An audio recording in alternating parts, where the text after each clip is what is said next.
Bore da bawb, a diolch am ymuno gyda ni heddiw ar gyfer cyfarfod rhithwyr cyntaf Bwrdd Ymddiriedolaeth Gwasanaeth Iechyd Genedlaethol Prifysgol Velindre. Good morning and welcome all to the Velindre University NHS Trust Board's first virtual meeting held in public.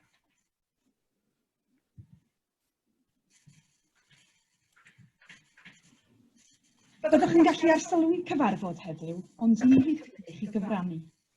Rydym yn recordio'r cyfarfod, a bydd copi ohono ar gael ar ein gwefan yn fuan. You join us today as observers, which means you cannot participate in the discussion. A video copy of the meeting will be available on our website as soon as possible. Cadeirydd y cyfarfod heddiw yw Cadeirydd yr Ymddiriedolaeth yr Athro Donamid OBE. Mae 6 aelod annibynnol arall gan y bwrdd fel gwelwch o'r wybodaeth uchod. Today's meeting will be chaired by the Trust Chair, Professor Donamid OBE. As you can see from the slide, the board also includes 6 independent members. Yn ymuno â nhw, mae aelodau bwrdd gweithredol yr Ymddiriedolaeth, cynrychiolwyr o Gyngor Iechyd Cymuned De Morgannwg, Stephen Allen, y Prif Swyddog, a'r Dyprwy Gadeirydd Brenda Chamberlain, a Katrina Febri o Archwilio Cymru. Joining them today are the Trust's executive board members, representatives from South Glamorgan Community Health Council, Stephen Allen, the Chief Officer, and Brenda Chamberlain, the Vice Chair, and Katrina Febri from Audit Wales. Mae'r bwrdd yn gyfrifol am reoli perfformiad a strategaeth yr Ymddiriedolaeth. The board is responsible for the strategy and performance of the Trust. Bydd y cadeirydd yn agor ein cyfarfod yn nawr. The Chair will now open the meeting. Bore da. Welcome all to the Velindre University NHS Public Trust Board meeting, and we are pleased to confirm that this meeting is being live streamed today and will be available, as you've just heard, on the Trust website should members of the public and staff wish to view it later at their convenience. Those of you who've joined the meeting today, which I understand will be a mix of staff and the public, as well as board members, welcome to you all. You may notice that there are a number of support staff online, and they're here on hand to help us should there be any technical problems. And I want at the outset to express my gratitude to them for all their hard work in getting us ready to be able to live stream our board meeting today. We're going to have a slightly different format from our usual board meetings, in that Lauren Fear, our Director of Corporate Governance, will note each item on the agenda as it begins and explain the time set aside for that item, so that we can all be guided to keep to time, and that we don't end up rushing at the end of the meeting, and we have sufficient time for all our agenda items.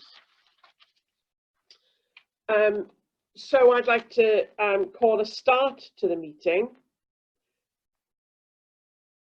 We've got a number of matters for approval and discussion. So in addressing my board colleagues to confirm the process for asking questions, I, the Chair, will ask if there are any questions, or will ask you for your approval of the relevant paper, and would appreciate it if you could raise your hand and I will note your response, or take questions then in the order in which I see your hands raised. So the first item on the agenda then is apologies, and we have apologies from Carl James, the Director of Strategic Transformation Planning and Digital, and Dr. Jazz Abraham, our Medical Director, who are both on annual leave at the moment.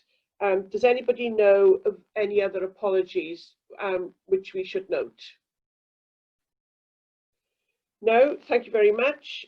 As we heard at the outset, in attendance today, we have Mr. Phil Hodson, who's the Assistant Director of Planning, and he will take any items which Carl James would normally speak to. I haven't noticed if David Cogan is online. Is David online? We were expecting David Cogan, our patient liaison group representative, and if he joins us, we'll welcome David at that point, because it will be his his first meeting. And we have, as you know, our regular attendees, Katrina February from Audit Wales, and Steve Allen, the Chief Officer of the Community Health Council from Cardiff, and Brenda Chamberlain, Vice Chair. You're all very welcome. 1.3 on the agenda is declarations of interest. So I'd like to ask, please, is there anyone present that has any interest to declare which hasn't already been declared, or which is pertinent to the items on today's agenda? Thank you. I note that there aren't any. So if we can move to item 1.41, which is matters arising in the action log. Lauren? So, thank you, Chair. So item 1.4.1 is the action log, and we have 5 minutes for this item, and it is for approval. Thank you. First item there, 2.25, referring to Health Technology Wales, is now closed. The second item there, this is about keeping the board appraised of the management of the financial risk and the detailed operational plan, which will be kept at operational level. So that item is scheduled as being closed, but I would just like to ask Mark Osland for assurance. Do we need to keep this open as to whether an Iron Bevan University Health Board will contribute in 2021 financial year, or will you, Mark, pick this up in your financial reports to board going forward? And my second question in relation to that is, are we content to keep absorbing an Iron Bevan's contribution? Yeah, thanks, Donna. I think the action here was in relation specifically to the 1920 financial year, yeah. Which obviously we dealt with at the time, and going forward, then we actually entered into new discussions, of course, this financial year with our commissioners, and that is an issue we will be keeping the board appraised of during each board meeting and in between meetings. Via our briefings and a financial report. So I think the specific action itself can actually be closed. And you'll keep us updated through your regular financial reports? Yes, absolutely. Thank you. Item 2. Lauren, do you want to speak to item 2, urgent decisions over 100k? So this is a process that Mark and I are looking at together, and we are bringing the updated process to board for consideration in the September meeting. So it should remain open. An awful lot in relation to this through COVID, haven't we, with all of the procurement which needed to take place for that. And then the next item there is refers to the accountability letter. Steve, can you confirm when that's likely to be submitted? Steve Ham, I mean. Yes, thank you, Chair. My aim is to get that off by the end of next week. Right, thank you very much. And the Q2 operational plan. Phil, are you going to update us? Phil Hodson? Thank you, Chair. We've been in conversation with Stephen over the last 2 weeks. We set up a schedule of meetings now, which probably widens this action just to look at the Q2 plan, but more importantly, how we can involve the Community Health Council in changes we've made because of COVID we may want to keep, changes we would like their assistance in assessing. And we had our first meeting yesterday, which is around some of the digital changes we've made. So we've got a full schedule of meetings now over the next number of weeks. Thank you, Phil. And the remainder of the items then are considered to be closed. Chair, I think Stephen Allen has his hand up. Oh, Stephen. Didn't see you, Stephen, sorry. That's quite right, Chair. Just to let you know as well, obviously, we're also in those meetings, we're having a conversation with Phil and his team about your planning for Q3 as well. Because obviously we want to be able to influence those plans going forward. So look forward to having those meetings with yourselves. I could hardly hear you then, Stephen. Sorry, I do apologise, Chair. I'll speak a bit louder. I just to say that you know, obviously the meeting's in the diary now to actually meet with Phil and the team, Obviously, we want to make sure that we're also influencing the Q3, Q4 plans that you'll have to submit, and I'm quite sure we'll have those ongoing conversations with your staff. Thank you, Stephen. And I think we open up that process and discussion later on in the agenda. So that concludes item 1.41. We're on item 2. Thank you, Chair. So item 2 covers our consent items, and the consent part of the agenda considers routine committee business as a single agenda item.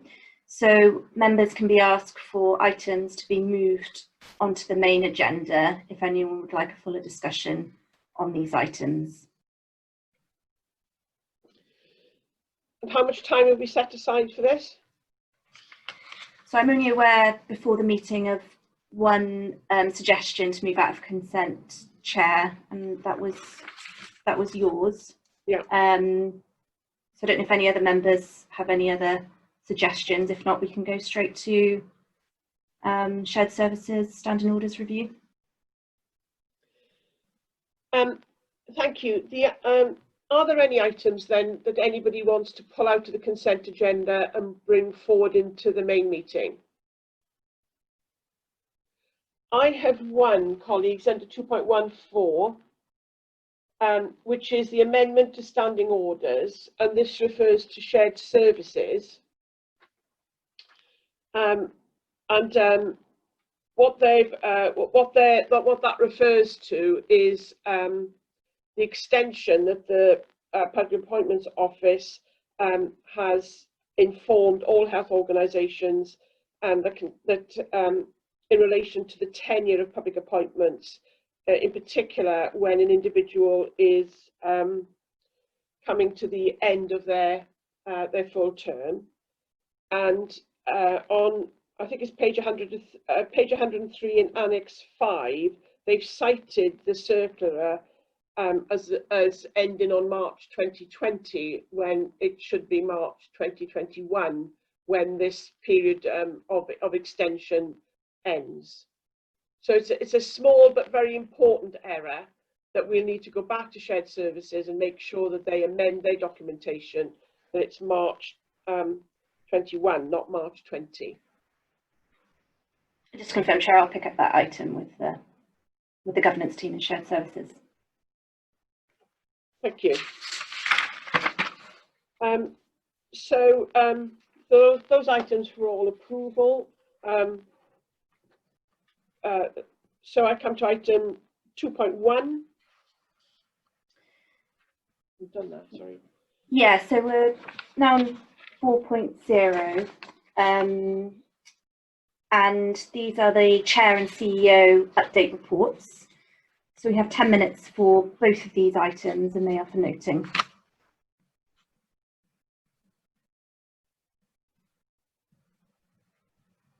I think before the CEO presentation and my report,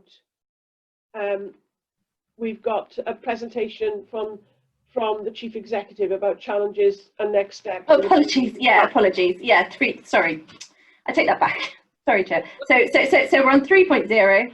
Oh gosh, it's going fast. 3.0. So this is a presentation by the CEO, and there are 15 minutes for this item to include any questions, and it's an item for discussion.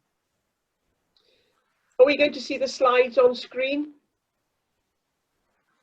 Yes. Thank you.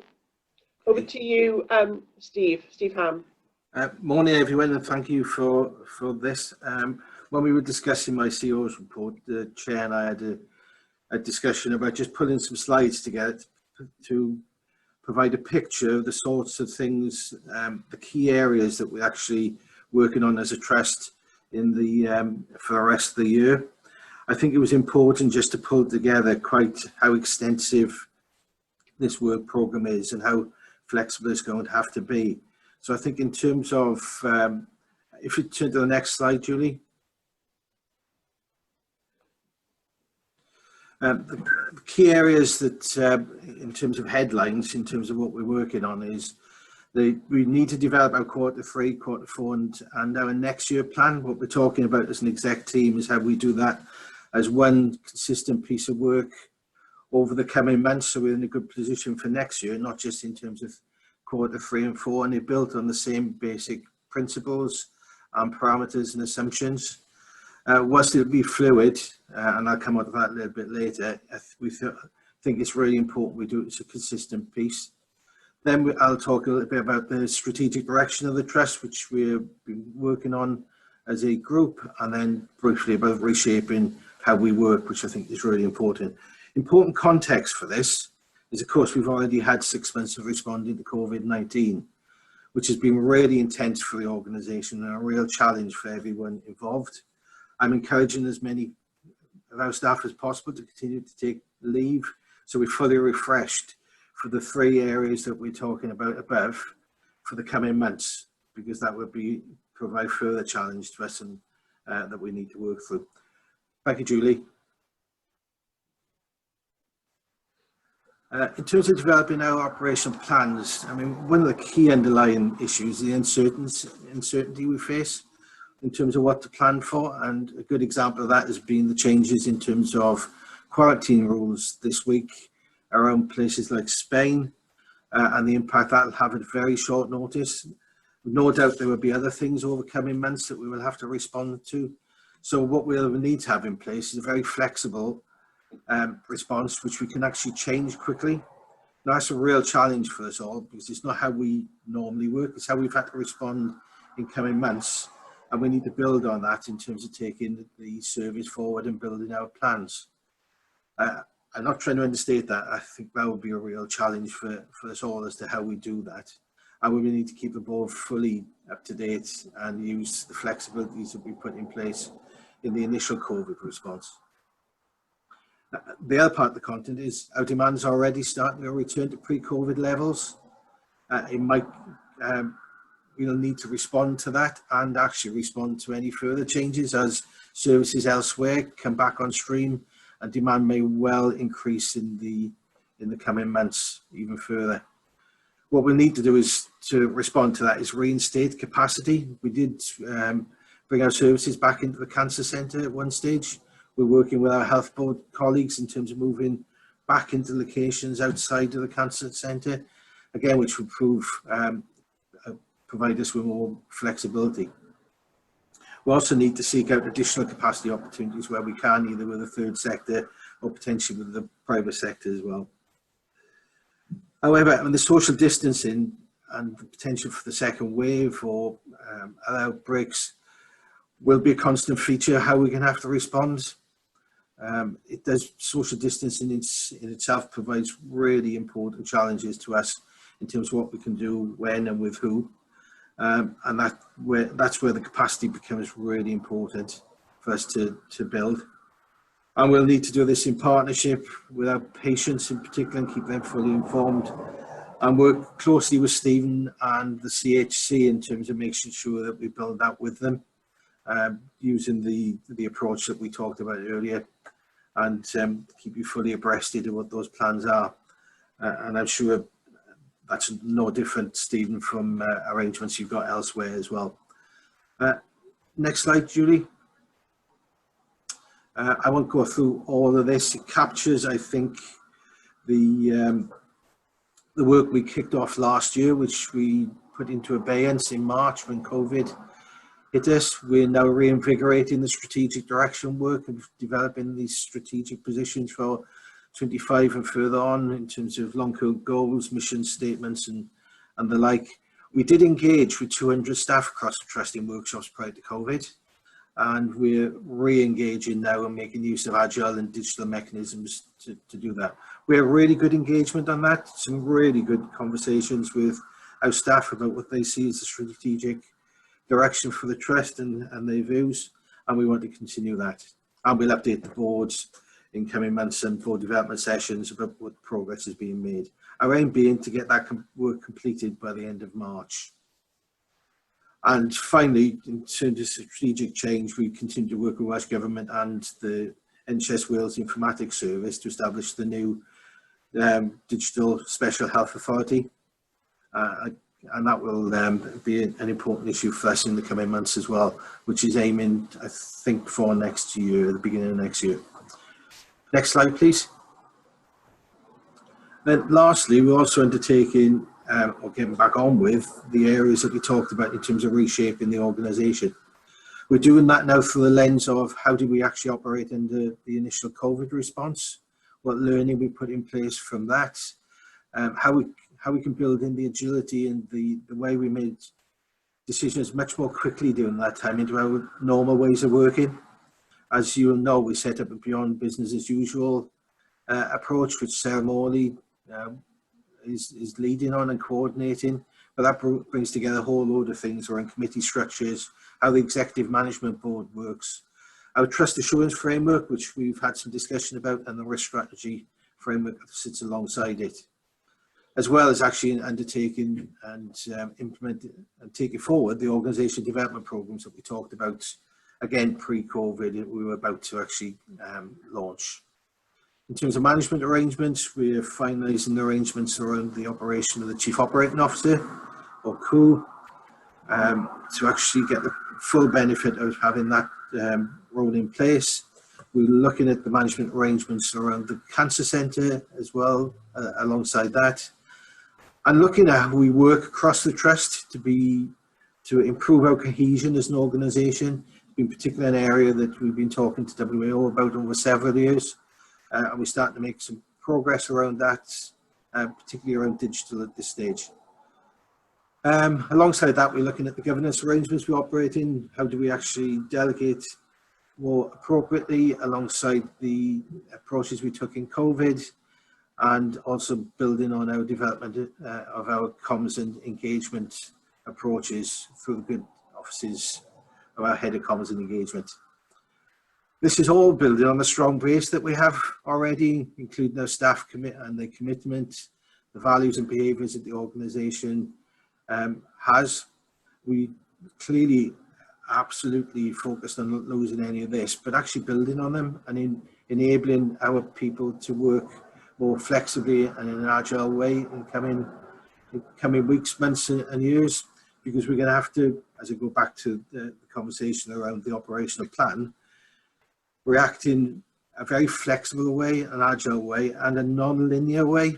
And I think that's one of the key features of where we are now. It won't be a direct line of sight to where we're going. It would be up and down approaches. Some things set up, other things moved, and we're going to have to work in that way for many months to come, I suspect. I'll stop at that stage, Chair, and I'm happy to take any questions. Thank you, Steve. Are there any questions, observations, points of discussion anybody wishes to raise? I mean, that essentially you've set out the framework into which this work is going to sit going forward.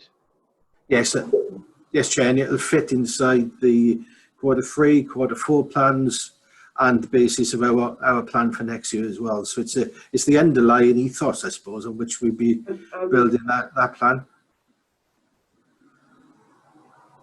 Okay, thank you. If there aren't any, I can't see any hands raised. So thank you, Steve. Steve, I'm going to move us on to item 4 then, Lauren. Yes, so now we are on item 4, which are the Chair and CEO reports. And there are 10 minutes for both these items, and they are both for noting.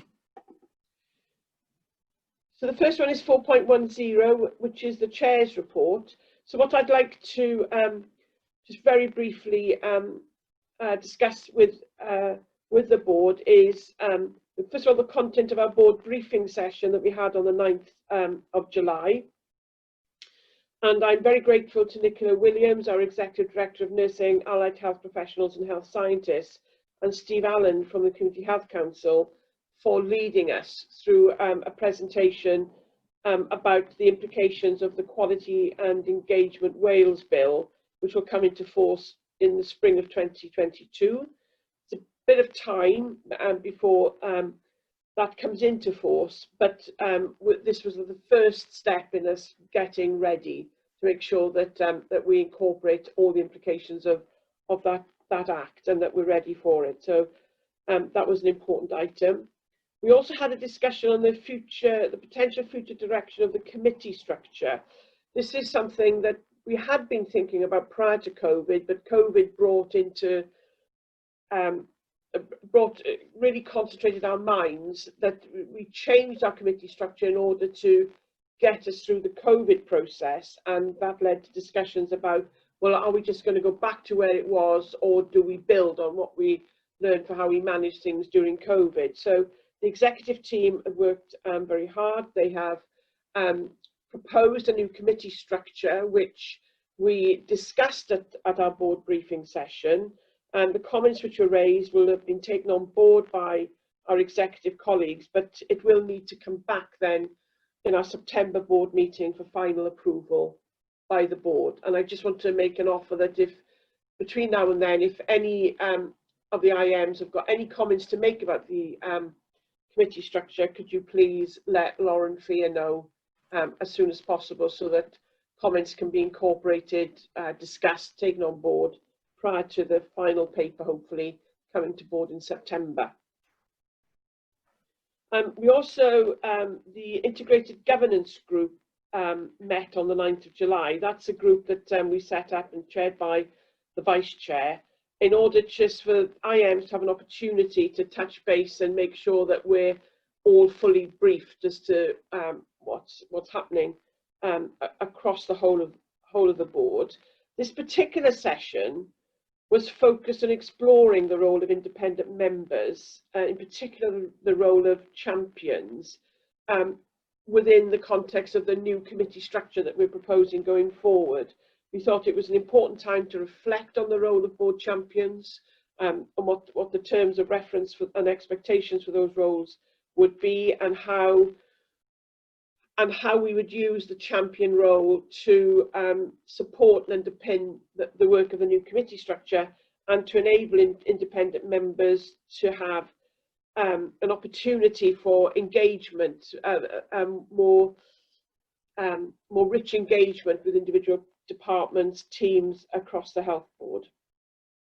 So we're still working on that, and we're doing a bit of a skills analysis to see who's interested in working where and has particular skills to take on particular champion roles. And Lauren Fear and myself are leading that piece of work, which we hope also to present to the September Trust Board. We will have a board briefing at the end of August, and that will involve a workshop on risk appetite, which we were planning to do just prior to COVID, but that interrupted normal working for all of us. But we're picking that back up on the 27th of August, and we will have further discussions about the board champion role. So please, colleagues, can I have your views on that? We also will have an opportunity to reflect on the COVID response period, what worked well at each level of response, gold, silver and command. The executive team have done this, but this is an opportunity for the board as a whole to reflect on that. And I wanted also to just mention that we've had our inaugural meeting of the Academic Partnership Board. This is needed to be established as a consequence of the Trust having university status. All our plans were in place to have that meeting just as lockdown started and it had to be cancelled. We held a virtual meeting, I think it was last week, and I can't tell you how pleased I am with how that went. We've got a highlight report later in the agenda, which I will speak to, just to say there were 5 universities represented and colleagues from across the health board. And the amount of busyness and activity that there has been since that meeting really bodes well for how our partnerships are going to develop going forward. And we had Welsh Government representation there as well. So, but I'll talk more of that under the highlight report. There isn't a physical highlight report because it only happened at the back end of last week, but there will be a paper report to the next board meeting. So does anybody want to discuss any of the items I've raised? So if not, I'll note that report and go to 4.2, which is the Chief Executive's update. Steve Ham. Can't see him. I need to unmute.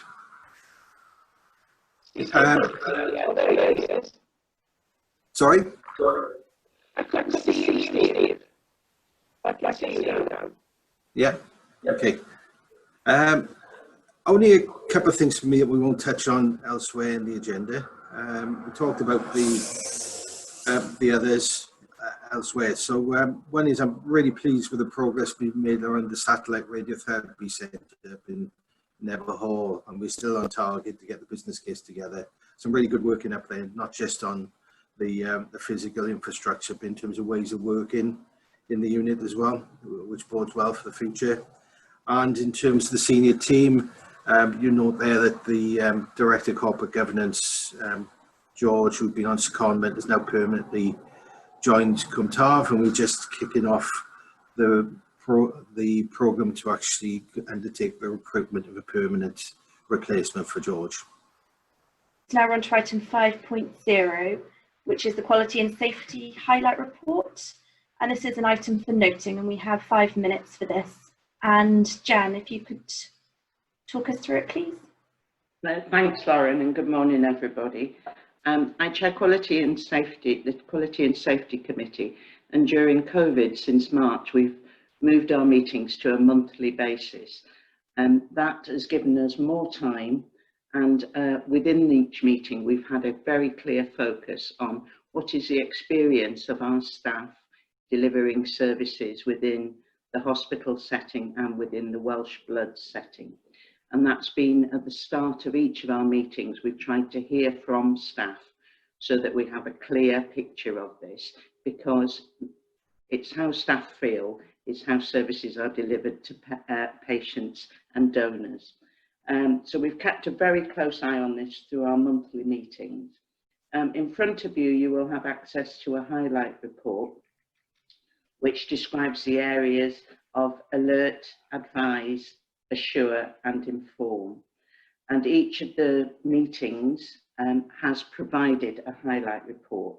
I'm not going to speak to details within the highlight report specifically, because I only have a few minutes and we also have to leave time for questions. But as you can see from the highlight report, the range for quality and safety is quite a vast range. Excuse the dog, by the way. I have got a lot of dog treats that I'm supplying to him, but I can't guarantee it. From fire training all the way down through how we're dealing with COVID and the experiences of staff and staff well-being.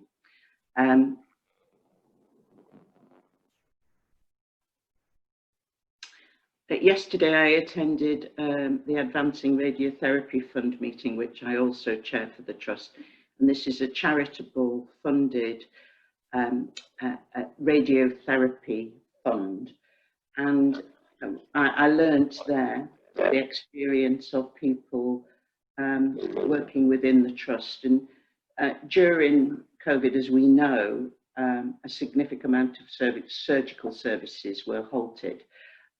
And what we had to do was explore other options. So one of the treatments is a treatment option that is provided. SABRE is an alternative to surgery, as it doesn't require an anaesthetic or an inpatient bed or ITU. And that treatment, this service, the SABRE service, is led by Tom Rackley, Dr. Tom Rackley at Velindre, and is funded through Advancing Radiotherapy. And it's been very busy because with the increase in referrals.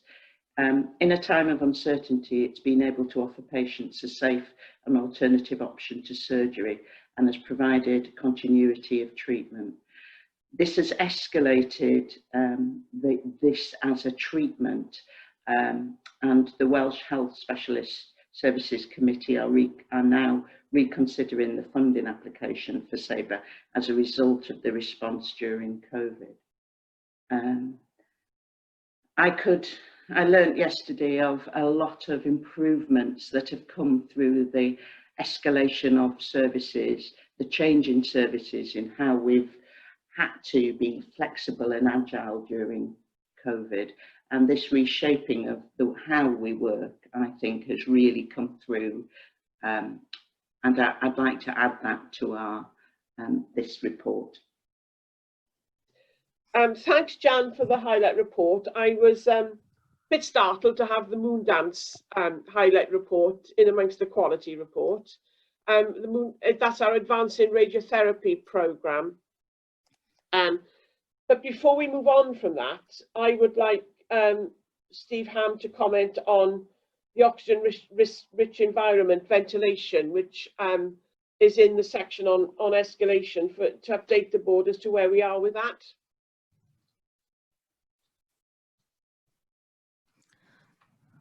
Steve, can you hear me? Yes, I can. Sorry, Chair. Yeah, the business case is still under development, but we have had discussions with government, so they are aware it's coming. We're still working through some of the issues within that. And are you content that there's appropriate mitigation in the meantime? Because this is... We've been through a risk assessment process, so we've mitigated as best we can in that circumstance, which will be part of the update that went to the Quality and Safety Committee. Okay, thank you. Do any other members want to raise any issues in relation to the highlight report? Nicola. Thank you. Thank you, Chair. I just wanted to highlight the Putting Things Right annual report that was attached to the highlight report that was also... Yeah, I'm going to come to that next, Nicola. Okay, thank you, Chair. I'm going to offer everybody an opportunity to discuss that. If there aren't any other issues, Jan, can I just ask you so I'm clear, will we be getting a highlight report from the Advancing Radiotherapy Programme Board in due course? In due course, yes. Yesterday, didn't it? It only happened last night, so yes, in due course. Okay, thank you. You'll note also with this item that the Trust annual Putting Things Right report is appended. And I don't know if you want to speak to it first, Nicola, but I would like to open that report up for comment, observation, discussion, if anybody has any issues to raise. It's a very easy to read report, a lot of detail, very well set out, I thought. Thank you, Chair. I just wanted to say a big thank you to the Trust, really, for all the work in this area, and to highlight the improvement in the response to the 30 working day target. But more importantly, I think the report does demonstrate how the Trust and how divisions and services have actually responded to, learnt from, and changed as a result of incidents, claims, complaints and feedback from patients and donors. And I think that's the most important aspect here. Yeah, that came across very strongly, Nicola, and I would concur with that. Any other observations to make? The item is for noting, but I wanted to offer the board an opportunity to raise any issues with Nicola in particular, if there are any. Stephen Allen. Thank you, Chair. I just wanted to say, actually, it's a really detailed report, and thank you. It's a really easy read sort of document for the public to understand how you handle your complaints and actually where you are going towards sort of meeting the targets that you are trying to do.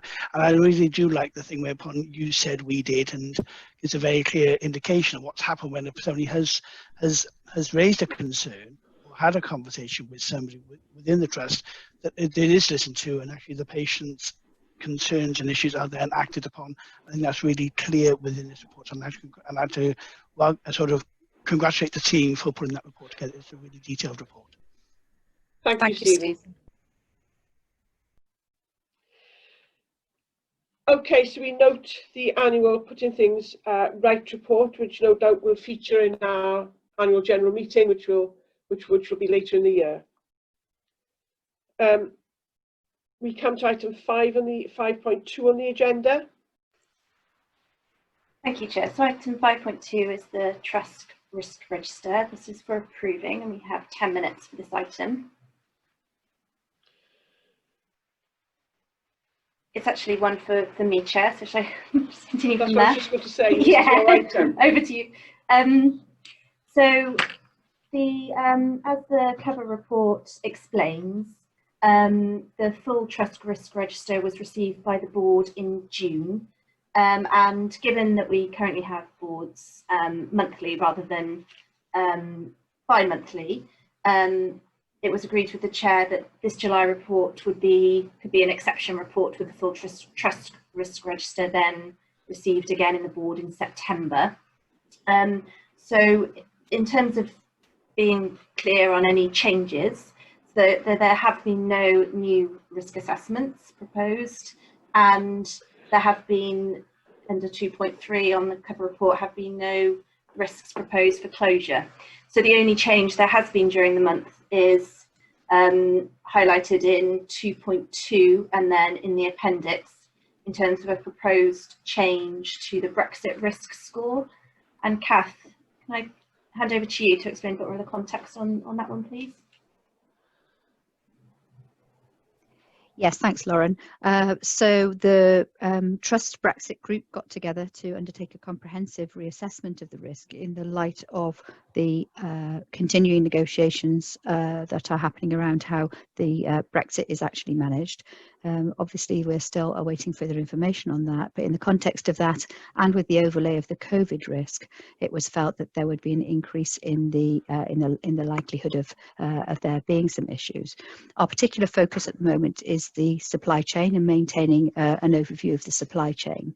But just to give you a little bit more information around that, as part of our Brexit preparations back about 18 months ago, we undertook a review of all of our supply chains for a whole variety of services and products, identifying who the supplier was, where the supplies were routed through.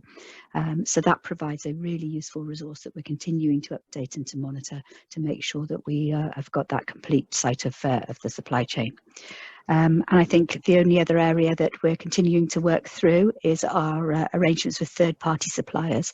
So where we have third-party suppliers, we're seeking assurances from them that their own Brexit plans are in place and that they're updating them in the light of the additional COVID lens that we now need to be applying.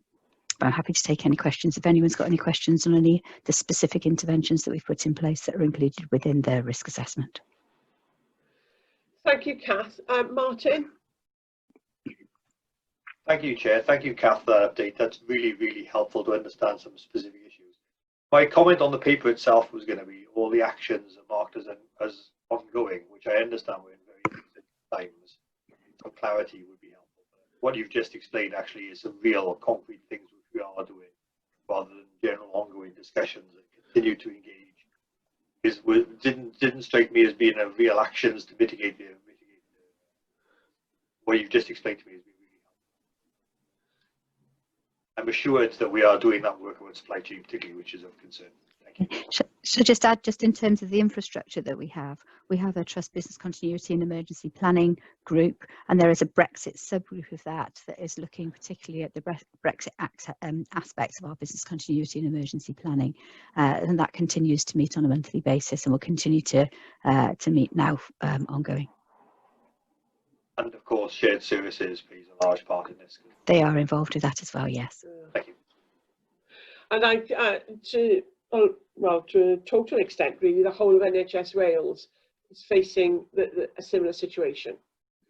Yeah. I'm sure we're all looking at the risk is a no-deal Brexit in the main, Kath, isn't it? Yes, and of course that's going to, I'm sure, keep us all guessing right until the last minute. The process will go, but our preparations are regardless of whatever stage there is in terms of that. We're ploughing ahead to make sure that we've got all the bases covered that we possibly can. So we're asked to approve that this gets added to our risk register as one of our top risks, and to approve the risk appetite and the risk mitigations that have been put in place. So can I ask if everybody is content to approve this addition to our risk register? You can see nods and hands up and thumbs up. So thank you very much for that. So we come now to item 6 on the agenda, planning and performance. to check, Chair, between items 5 and 6, we were planning on having a break. I know we had that technical hitch, but... How are we doing for time? So, we're good. So we were hoping to be at this point by 10:55. Yeah. So, yeah, we're good. Okay, so I don't think we need to log off, but if people would like a 10-minute comfort break, it's 10:52. If you could come back just after 11 o'clock, please. Thank you.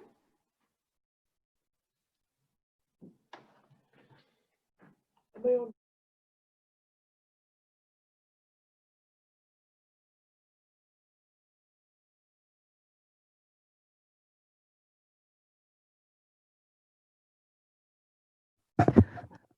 Thanks everybody for returning. Apologies for the slight technical hitch that we had. It was a technical hitch, which I've now been given explicit instructions about how to handle should it happen again. I did get a bit worried that the meeting was carrying on without me a little bit, because, and I was incommunicado completely. But we've had instructions now about if there's a technical hitch, exactly what we'll do. But the team have got us all back on stream, and we now come to item 6, planning and performance. Lauren? Yes, so item 6.1 is the delivering excellence performance reports. So there's a 20-minute slot for this item, and it's an item for discussion.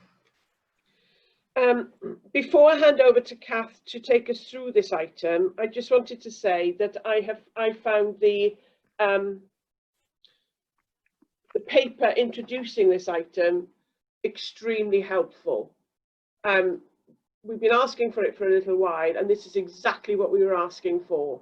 It sets out in a lot more detail than it would be possible to put into the table format of our performance report, exactly what the main issues are that the board needs to concentrate on and to seek assurance about.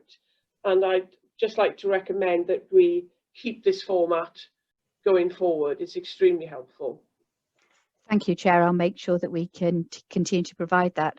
So what I tried to do within the paper was to just pull out a number of things that I felt would be pertinent for us to look at in a little more detail today.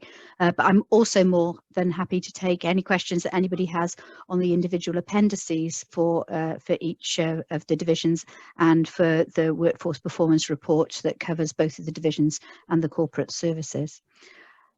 So I'm going to cover off just a couple that I wanted to add a little bit more detail to, and I also then am happy to take questions on the cover paper, as said, or the reports. So I'm going to start off at the top with the radiotherapy and the narrative that I provided you with, which tries to outline the complexity of the demand profiles that we're meeting and the time phases with which things are coming through, the impact of the various influences on our capacity in terms of staff shielding, staff availability, and the infection control interventions that we've put in, including the social distancing. And that is reducing our capacity on the machines. I wanted to add to the narrative that I've put there something that I think I missed out, which is to give you an assurance that where there are breaches, that we are reviewing all of the cases. They're being clinically reviewed, and they're being prioritised in line with some principles that we established a while ago, which then enable us to look at the people for whom the timely provision of their radiotherapy is absolutely essential, versus those for whom patients who clinically could wait a little longer for their treatment. However, we also do recognise that it's not just the clinical outcomes of the treatment that we need to be considering. It's also the psychological element and the impact on patients knowing that they have to wait for longer.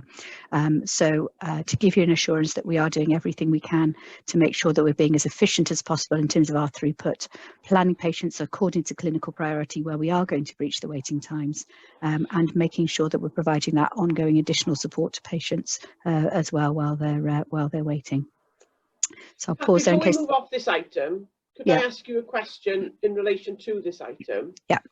Could you just confirm for me in the table, not in the narrative, where you list the number of days that where patients began their treatment. Can I just confirm that where it says it began within 35 days, that's not 35 days in excess of the 28?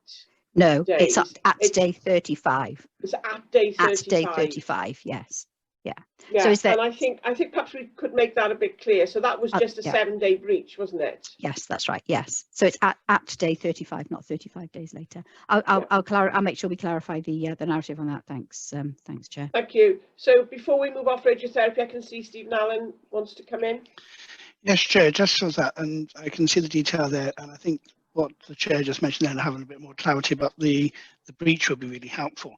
Actually, the patients who were waiting or appear to be breached as a result of that, were they given comfort calls or were they given contact from Velindre or by their clinicians to provide assurance and support should that be required? And were they given any indication as to when they were likely to start having their radiotherapy treatment again? So were they updated with that situation? Yes, so we have a process in place to contact patients and keep them appraised. In terms of exactly what is provided and when, I'd have to come back to you with the detail of exactly what that looks like at the endpoint user perspective, Stephen. So I'll happily provide you with some more detail and assurance around that, and I'll take that as an action. I think it's also worth, this is in the narrative, this performance has taken place within the context of extraordinary times. Yeah. Of COVID-19 and treatments being changed and the difficulties with capacity inside the radiotherapy suite because of social distancing. So we have to acknowledge that there were extraordinary times in which this service was trying to be delivered. Yes, so just to contextualise that, in March, as we realised we were going into lockdown, we had a 500% increase in SACT referrals. Yeah. And a lot of those patients, SACT wasn't, so chemotherapy wasn't the treatment of choice within the COVID environment, so they were transferred to radiotherapy. And one of the discussions that we need to be having around how we improve this report is actually around maybe putting in some of the numbers into that. At the moment, we're required to report the percentages and the breaches, but in fact the report doesn't include the number, so that doesn't give you the sort of scale of increase in patient number that we were coming through. But that's going to be one of the discussions that we're having with Stephen and his team on the 11th of August. I think we've got a confirmed meeting with the CHC to start to look at how we can make improve our report in terms of how we're presenting the information to the public. So before we move off radiotherapy, then any other questions? Stephen Harris. Stephen? Yep, sorry, just I have to wait for the pop-up to allow me to unmute. Just on the matter of radiotherapy, I think we will be coming back to this later in the agenda when we come to the Transforming Cancer Services programme update. But from what I understand, on occasions, some of the existing radiotherapy equipment goes down because it needs repair unexpectedly. And that's part of what we're looking to address in the eventual replacement programme. I'm sort of reflecting on this radiotherapy waiting time report at the moment, and I'm wondering if in future it might be helpful to have some indication of how much time has been lost on our machines, because the machines actually going down unexpectedly. I know there are downtimes for routine maintenance, but I believe there are occasions where the machine fails unexpectedly and requires repair. As these machines are aging and are aged, obviously I'm concerned to know how much time we're losing on machines. So I don't know if that's something we could think to include in future reports. We'll take that back, Stephen. Thank you for that as a suggestion. I think we're doing two things at the moment. We're going to make some amendments to the existing report and then add in new parameters now over. We're going to be working over that over the next couple of months.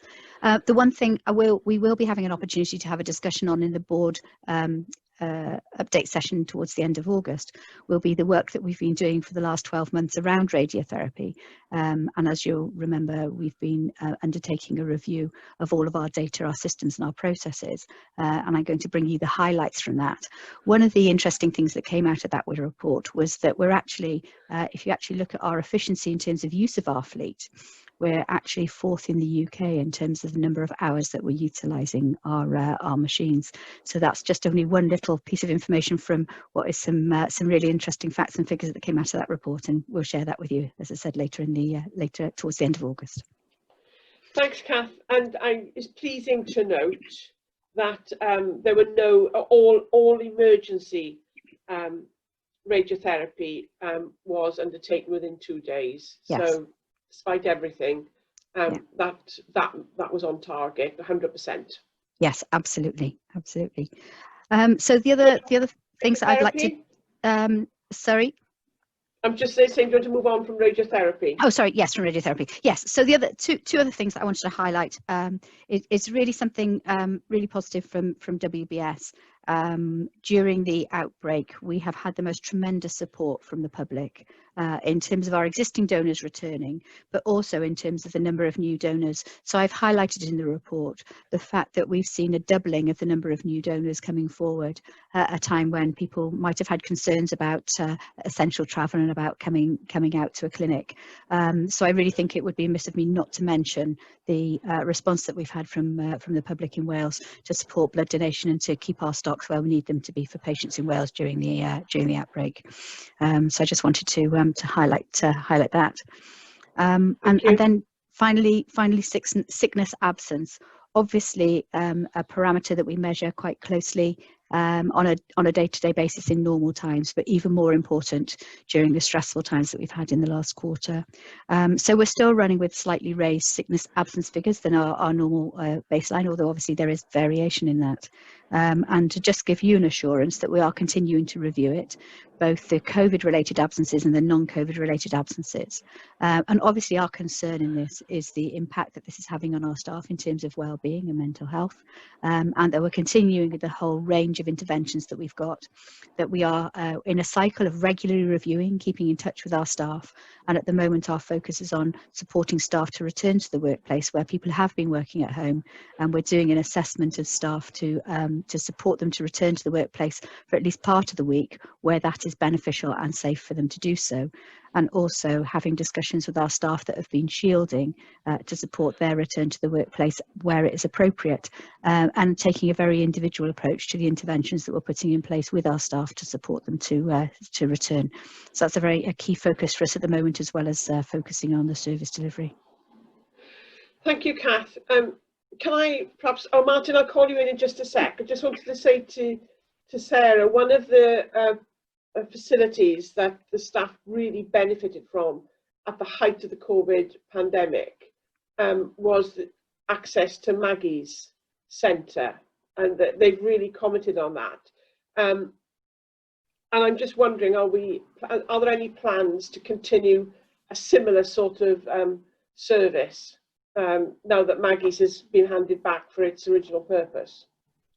Thank you, Chair. Absolutely. The team in VCC are working very hard to try and identify an alternative location. And I know Lisa Miller is heading this up in the Cancer Centre, recognising really the benefit of that work. And Kath may know more about this, but also just to be aware that we are preparing a business case to go to charitable funds around a psychology support resource for staff, recognising really that having that dedicated psychological support makes a significant difference, and that, coupled with the physical space which people had available to them in Maggie's, is what together made that biggest difference. So we're looking at both elements of that. Thank you, Chair. Thank you. Thank you. Chair, I can give you an update on that. Sorry. Would you like me to give you just a quick update on that? We've identified a space that is on the Cardiff and Vale site, Whitchurch site, adjoining our site at the back of the postgraduate building. So we're agreeing with Cardiff and Vale to have access to that site, and we will be constructing a number of pods. I've been told they're pods. I don't know what they look like, but a pod, and we'll provide you with details as soon as we know. But they are being ordered. We've also got some additional benching that's being placed around the site to enable staff to sit outside. But we're also trying to look forward and understand what we'll do maybe as the weather closes in. So there are a myriad of ideas that are coming to the fore, and we're working on them with some urgency. Thank you. Sarah, you wanted to come back on that? Thank you. Just to give additional information around the sickness absence, just to let the board know, we had 5 members of staff off on COVID related absence. That was on the 27th of July. So just to give you an indication of the numbers we're talking about in relation to COVID absence. Thanks, Sarah. Martin and then Gareth. Thank you, Chair. Sarah's comment is very much allied to what I was going to ask. Is clearly we have the sickness absence statistics, and on the face of it, given what we're going through, are terrific because there's no appreciable spike in absences. However, and I think Cass alluded to this when introducing staff who are shielding, and therefore we do have shortages of staff. Now, the people who can't come to work because of various other reasons other than actually being sick isn't necessarily a measured metric, but it does impact on our ability. Just, I think, for the benefit of anybody else who's picked up on this, that number isn't necessarily captured in this page, which talks about sickness, but it's important to recognise that there are staff who would normally be that impact. Martin, you're fading in and out. Oh, I'm sorry, I moved to a headphone to try and improve it, but okay, I'll try and shout a bit more then. Okay. So my point is we have staff who aren't able to come into work, who aren't actually sick, and therefore aren't caught in the metric for sickness absence, and we just need to have a way of flagging that, I think. Hey, Sarah, do you want to answer that? Yes, we've actually got 26 staff in that category across the organisation, Martin. So we are working with each of them individually now to understand their own situation in terms to help them either to come back to the workplace at the end of the shielding period, or if appropriate to remain at home. So that's an individualised piece of work going on at the moment. Thank you, Sarah. Gareth, you wanted to come in? Thank you, Chair. That was precisely my point as to whether the sickness figures included people that were shielding and whether we needed to call that out as a separate line item so we had visibility of it. Which Sarah's just agreed. Thank you. Donald, I think I saw your hand up. Yes, thank you, Chair. So my question relates to the safe and reliable services, and there's a point in the report for VCC about acutely unwell patients and unscheduled care under review at a strategic and operational level with the first sort of outcome from that in July. I just wondered if Kath, you could provide an update, recognising that there is quite good assurance in the figures that are provided in the report, and it's been extraordinary times. Just wondering if you can briefly update on that. Sorry, Donald, can you take me to the page? Can you take me to the page? I hope yeah, well, I hope I can. Page 18. 18, sorry. It's about Muse score more than 3. Oh, yes. To 6, yeah. Oh, yeah. Yes. Yeah. So that work is still ongoing, and we haven't had the report of that yet.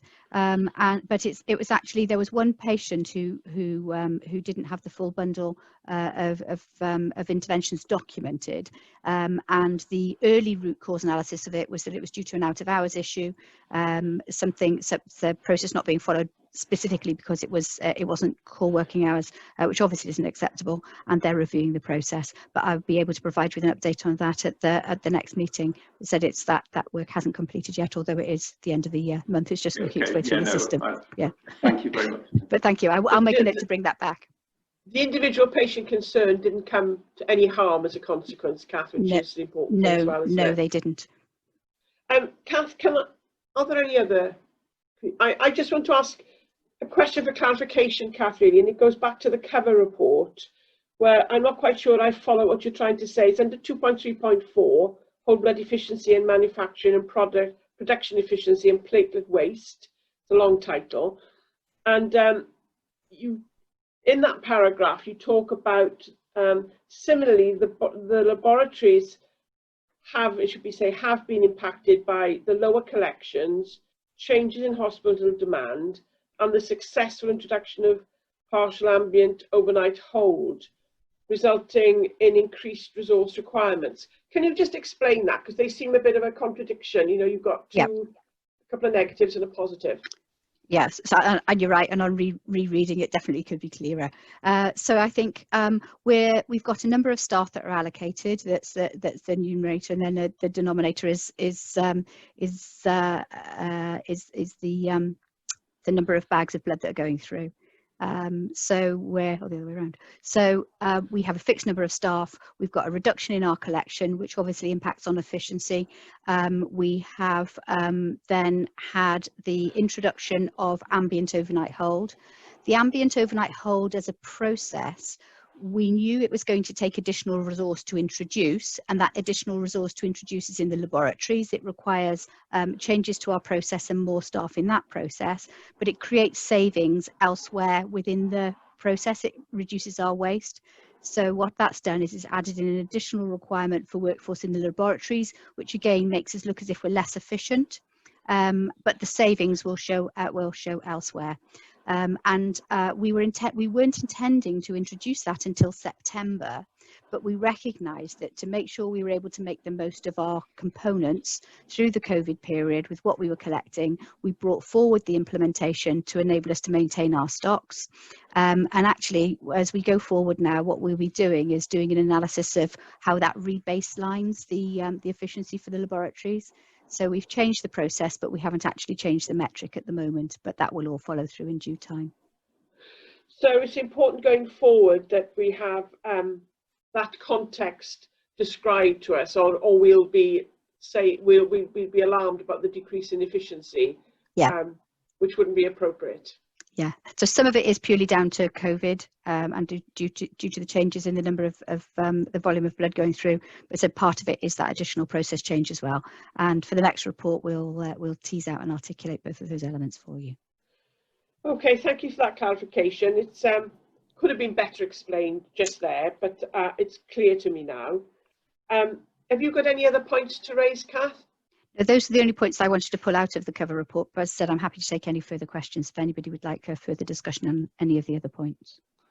Can I raise a question, Chair, please? Yes, of course you can, Steve. Just a question on the number of Velindre acquired pressure ulcers on your report.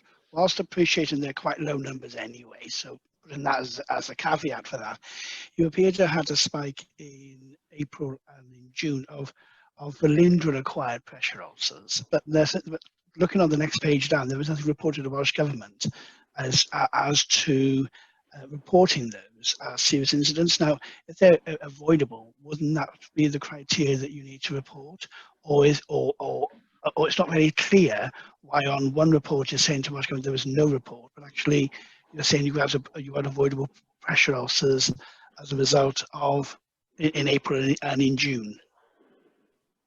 Nicola, are you going to take that question? Thank you. Yes, Chair. Thank you for your question, Stephen. There is a clear category for reporting to Welsh Government, and that's under the serious incident reporting mechanisms, and that requires grades 3 and 4, which are the higher level being reported. So that's why there's this disparity there in those figures. I just wanted to add a further layer of assurance in that the Cancer Centre has established a pressure ulcer scrutiny panel where every incidence of any level of patient acquiring a pressure ulcer or skin damage within the Cancer Centre is scrutinised, and that's overseen by the head of nursing of the Cancer Centre. So that process has been in place now for several months, because clearly that level of harm is of concern and requires in-depth exploration. Is that answer all right, Stephen, for you? Yes, thank you. That's brilliant. Thank you. In that item, you noted the addition of a tissue viability wound healing nurse. Do we still have the relationship with the Welsh Wound Healing Centre as well? We do, but the main relationship there is with we've got a service level agreement with Cardiff and Vale Health Board and have sessional time of the tissue viability nurse there.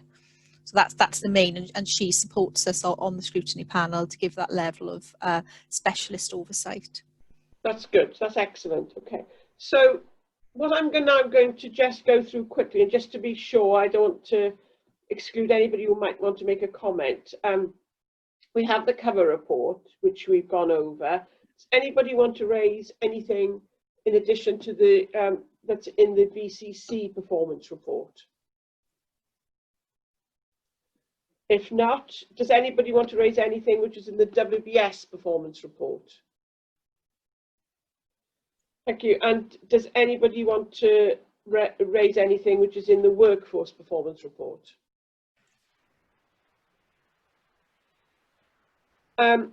So thank you. And Kath, can I once again ask you to keep up the good work and keep the cover report. That level of detail, I think I found it very reassuring, and it stops us asking, well, not that we don't want to be able to ask, of course we want to be able to ask, but it a lot of the questions we would have raised are covered in that cover report. And I think that's very helpful to efficient, smooth running of the board. Thank you. We'll maintain that report. Thanks. That forward. Thank you very much. So we now come to 6.2. Thank you, Chair. So this is the financial report period for month 3, and we have 15 minutes for this item, and it is for noting. So Mark, I'm inviting you to present this item to us. Mark Osland. Yeah, thanks Donna. The report that you have in your papers actually shows the financial position at the end of June. Now, on the assumption that the board has had a chance to read the details in the report, I will just refer to the specific pages, which I believe the important messages need to be conveyed, and I'll take any questions at the end if that's okay. So if I can jump to page 3, which is headed up Executive Summary. In terms of the actual position on our revenue budget at the end of June, we can see there we are reporting a small overspend of just 13k across the trust. And we are reporting capital spend of just over 2 million on a current approved capital budget of just under 5, and we are maintaining compliance with our payment targets. There's also a report there which just underneath the main table, which refers to our savings and efficiency targets, and we are showing an underachievement there of just under 140,000. I'll come back to that if I can a little later in the report. So if I can just jump to the top of page 4, which is again just the revenue position broken down into a little bit more detail between the income, pay and non-pay elements. The small net overspend at this point, the 13,000, it's not cause for concern in itself at this point, as we should always expect some small variation to the profile budget in the reports. And just for clarity, this actually does not include the impact of the additional costs that we've had to incur as a direct result of COVID. So I just wanted to make sure that was clear, and I'll come back to that in a moment also. So the important message here is highlighted in bold. We continue to forecast a break-even position for the year, although, as I just said, it is dependent on further funding from Welsh Government in relation to the additional costs of COVID. And just on that point, whilst we have talked about this before, there is an assumption that we will get financial cover for those additional costs. There hasn't been any formal agreement with Welsh Government at this point, and saying that is guaranteed. But there's no reason at this point for us to believe that we will not get reimbursed from the conversations and the dialogue we are having with them. So the next few pages just provide more detail around that position. So on the COVID cost themselves, page 8, if I can just refer the board to the bottom of page 8, where it's headed up section 4.4 COVID-19. You will see here we are reporting an actual net spend on COVID costs of 764,000 to date, to the end of June, and a forecast net spend for the year of just around 8 million. And this is quite a jump, actually, on what we have reported previously, because we have now included estimated costs for providing additional capacity that we feel we will need later in the year when demand is expected to increase further. We have previously informed government that these costs have been excluded from our month 1 and 2 reports because of the uncertainty around the demand and capacity requirements. That uncertainty, of course, still exists. And I think Steve referred to it in his presentation earlier on. You know, it is very uncertain where we're headed. But following discussions with government, we have been asked and we wanted to include a best estimate at this time of what the costs would be to bring our capacity back up to the level in the first instance of just meeting activity at pre-COVID level numbers.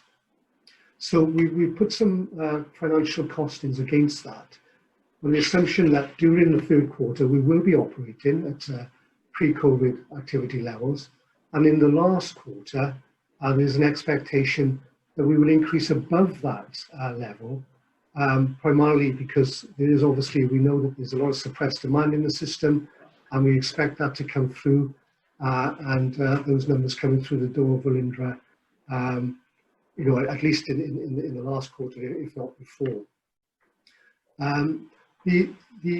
So the forecast cost here of 8 million, just to mention, it does include a cost of 1.1 million for the convalescent plasma project. And on that specific project, we've had separate discussions with government, and we have actually secured formally funding agreement for actual costs incurred on that project. Going on to the savings situation, which I mentioned briefly just now, at the bottom of page 9, we have increased our forecast underachievement this time around to 700,000. And I think a significant amount of our savings is from sort of service redesign and workforce. And obviously we find that's going to be really difficult to actually achieve under the current climate. And again, there is an assumption, and these discussions have been held with government, that where we are actually experiencing a shortfall as a direct result again of COVID, then we will get financial support from government for the loss of savings also. So just in terms of page 11, looking forward, the section 7 at the bottom, which is really our forecast end of year position and the risk assessment. We are showing obviously the COVID cost, it is still a risk, and we're showing it here together. The first two numbers at the top of page 12 in the table will show an unfunded expected forecast of 6.8. That's obviously less than the 8 because of the convalescent plasma project I referred to. So that's one of the still the risks that we are presenting. And also just below the table, there is a section there on the contracting arrangements with our commissioners, because again, this is another risk. And I think we've discussed this at the board meeting previously. You may recall last month, I reported that we had agreed with our commissioners a different contracting arrangement for quarter 1, whereby we would contract on what we refer to as a block contract, i.e. no under or overperformance variance against baseline activity numbers agreed as part of our IMTP, and that reflected 1920 levels. It was uncertain at the time when I reported to the board, I think at the end of June, on the 25th of June, whether or not we would actually continue with that arrangement going into quarter 2.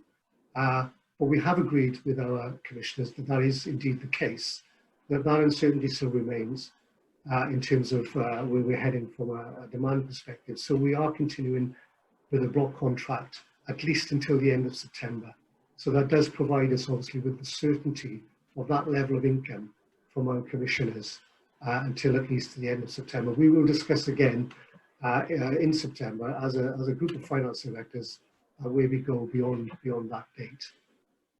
So on the revenue, just to sum up if I can, we are expecting to still break even for the year, although it's dependent upon, first of all, something I probably haven't mentioned, but there is an underlying expectation here when I'm speaking that all directors and budget holders will, of course, achieve their delegated budget expenditure control limits that we have issued outside of COVID. So that's expected to be done. We are expecting further funding from Welsh Government to cover the cost of COVID. Obviously, funding to cover expected loss and savings also.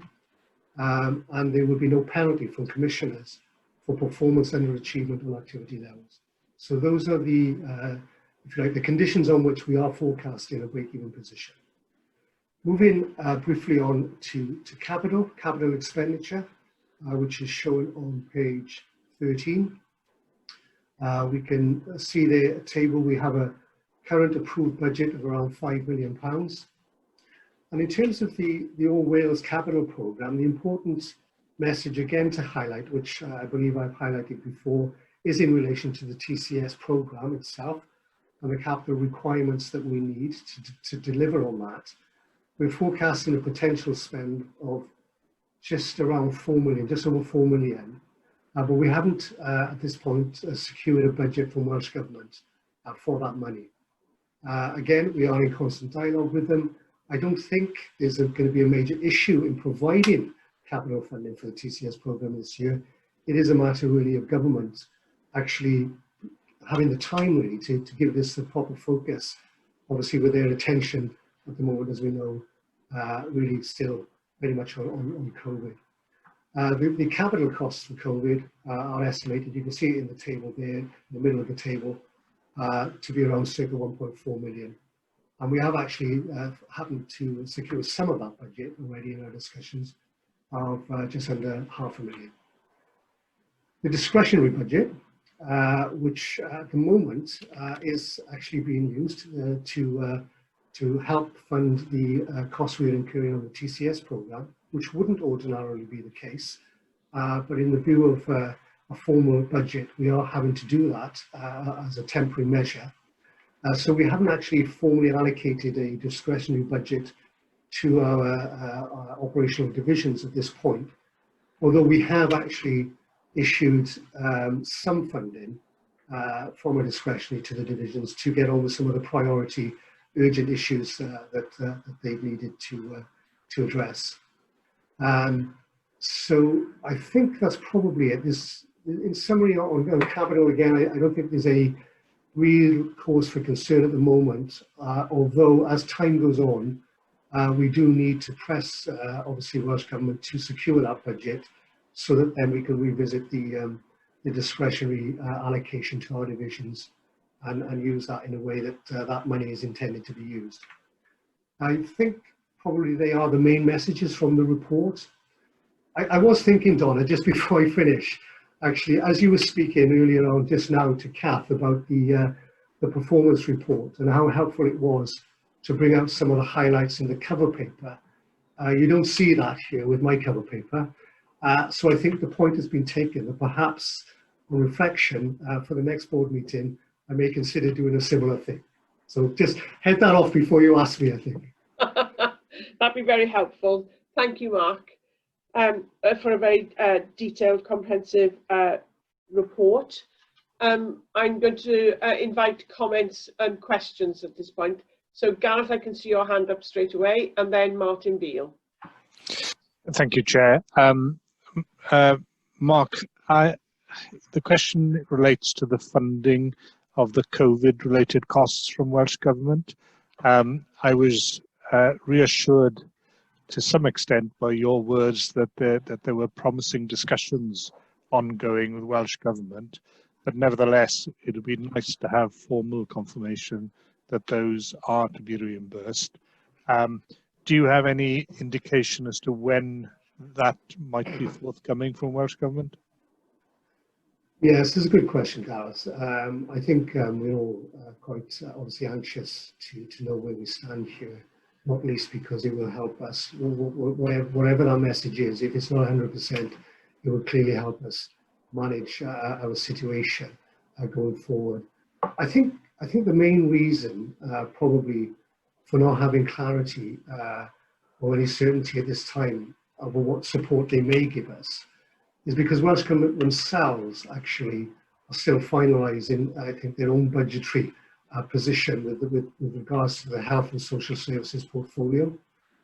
They are continuing, I know there are continuing dialogue they're having with the UK government on the implications of consequential funding, for example, and also the final sort of way they prioritise and allocate the funding within government, between government portfolios. So I think it's difficult, and I can appreciate the difficulty government have, because of course all NHS organisations, not just us, are pressing government for an answer to this question. I can understand until they themselves are clear exactly what they have to allocate, then it's difficult to give us an understanding of what we might have. But the timelines directly, Gav, your question was about timelines, I appreciate that. And unfortunately, I can't give any certainty around that. We are actually having weekly finance directors meetings right now. And so this question is being raised on a frequent basis. But again, I think the messages I just conveyed about their own situation are being conveyed to us. So a long way of answering, Gareth, basically, that no, I don't know when. Just before I hand over to others, Mark, in relation to that, we did press very hard and ultimately received a letter from Welsh Government requiring us or requesting us to set up the the convalescent plasma scheme. So so that's the additional costs incurred for convalescent plasma have been at the direct request of Welsh Government. So I'm hoping that at the very least will give us some measure of comfort in relation to that particular aspect of spend. Yeah, Donna, just to reiterate, in case the message wasn't clear previously, on that specific project, we have actually had a formal funding letter from government. Right. So the convalescent plasma project is indeed funded. Excellent, thank you. So Martin and then Stephen Ham. Thank you, Chair. I guess just in terms of contextualising, I presume that COVID-related expenditure and the discussions with Welsh Government are not unique to us, and this is something that all Wales Directors of Finance are having collectively with Welsh Government. So there's some, I'm heartened somewhat that we're not alone and being an outlier in that area. And I guess allied to that also, you mentioned that we are unlikely to achieve our efficiency savings plan for the year because of the inability to really do much in the way of service development and restructuring during these COVID times. And again, I suspect we are not unique amongst NHS Wales bodies in terms of doing that. So again, they're helpful to understand if we are indeed sort of part of the bigger family for those two areas. And I guess finally, the point about TCS and having some sort of longer term funding of the capital programme is disappointing. We come back to this time after time after time. Now more than ever, I think we probably need to have some certainty, because otherwise there's a risk that money disappears into other areas. Yes, Martin, I agree with all of those things. First of all, we are part of the bigger family, so to speak. We're not on our own. All of these issues that I've been mentioning this morning are being raised by other NHS organisations as well, and fully agree with your comments around the capital programme. And that's why I sort of wanted to emphasise that we have had discussions with government. I am aware that there is a significant pressure on the capital budget of government this year, but government are aware of our needs, and they are actually, they've highlighted, I know within their own controls, the fact that resources, need to be prioritised, and the TCS programme is one of those priorities I know that they have recorded. Thank you. Is that all right, Martin? Steve Ham. I was going to come back in the same areas as Martin, and Mark's confirmed about we all have in the middle of these negotiations as an NHS family, as has been described. Just one last thing to add. I mean, there will be a feature in my accountable officer letter when I send it down next week. Okay, yes. Yeah, that's helpful to note that this position. Thank you, Steve. If there aren't any other queries or observations, so thank you for your report, Mark. We look forward to a slightly different cover report in due course. But we note the financial performance to date and the year-end forecast to achieve financial break-even of the trust position, which is excellent news at this point. But also the TCS financial position is as at the end of the report, and reiterate Martin and Steve's concerns about funding for TCS. We kind of seem to lurch along, don't we, from one request to another, which must be very frustrating for you to manage. So if we're finished with that item, colleagues, can we move to item 6.3, transforming cancer services? Lauren? Thank you, Chair. So this is the Transforming Cancer Services Programme Scrutiny Committee Highlight Report, and there are 5 minutes allocated for this item, and it is for noting. Thank you, Stephen. Okay, thank you. So the TCS Scrutiny Committee actually only met last Tuesday, 2 days ago. So clearly we don't have the highlight report to present at this meeting, and it'll come to the next meeting. But obviously I'm very happy to give a verbal update, and perhaps for the benefit of those attending, and as a reminder, and this particular committee has been set up to scrutinise the entire Transforming Cancer Services programme. I'll pause at this point. There's a train coming past, I think. Sorry, I live near the train line. Yeah, you hear it. We're all going to know the timetable soon, Stephen. I know, it's been quiet all morning, but of course the moment I speak, it's the moment it chooses to come past. Sorry, it sounds much louder your end than mine, I believe. So just as a reminder, the Transforming Cancer Services programme is basically the Trust's main clinical strategy for delivering modernised cancer services, not just locally, but of course for the residents of South East Wales. And we're doing that in partnership with all of the local health boards, because the network stretches across those particular health boards. And as I say, the role of this committee is actually to scrutinise in particular the work of the executive team and the Transforming Cancer Services programme team. And again, as a very brief reminder, the programme consists of 7 distinct but interrelated projects. The first project is the Enabling Works project, which is the selection of the site for a new cancer centre and readying that site. The second project is the new cancer centre construction on the chosen site, to go through a process of designing the new building and eventually procuring and awarding a contract to construct it on whatever site. Project 3 is the digital, Project 4 is the radiotherapy service, the LINACs. Project 5 is the systemic anti-cancer treatment outreach service, and the intention to move SACT, as we've heard earlier, out into the community where possible, closer to home, maximising patient choice. Project 6 is service delivery, transformation, transition, basically making sure we have the right clinical model. And then lastly, somewhere down the line, Project 7, the eventual decommissioning of the current cancer centre.